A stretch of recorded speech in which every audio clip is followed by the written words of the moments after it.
नमस्कार, मैं जितेंद्र नारायण सिंह हूँ।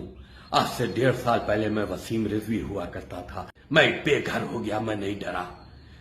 मैं हत्या करने की धमकियों से भी नहीं डरा, लेकिन आज मजबूर अकेला हूं, अनाथ हूं, क्योंकि मेरी बात कोई नहीं सुनने वाला। मेरे खिलाफ जो फर्जी मुकदमा लिखवाया गया, मैं सनातन धर्म के सभी संगठनों, महामंडलेश्वरों के दरवाजों पर गया, उनसे कहा कि भाई मेरी उच्च स्तरीय जांच करा दीजिए। पुराने लखनऊ की पुलिस अपने ऊंचे अधिकारियों को गुमराह कर रही है, उनके दबाव में है, निष्पक्ष जांच नहीं हो रही। सीबीआई से जांच करा दिए ताकि दूध का दूध पानी का पानी हो। उन मुल्लाओं को भी बेनकाब किया जाए जो सनातन धर्म के लोगों के खिलाफ नाजायज साजिश करते हैं। लेकिन हालात बद से बदतर हो गए। मेरे खिलाफ फर्जी मुकदमों में चार्जशीटें भेजी जा रही हैं।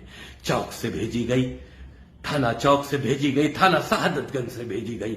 अब तो मुझ पे गैर जमानती वारंट लेकर मेरे घरों की कुर्की की नौबत आ गई है। मैंने बहुत दुखी मन से देश के राष्ट्रपति महोदया से अपील की है, इच्छा मृत्यु के लिए पत्र लिखा है कि मुझे अनुमति दी जाए, क्योंकि मैं बहुत डिप्रेशन में हूं।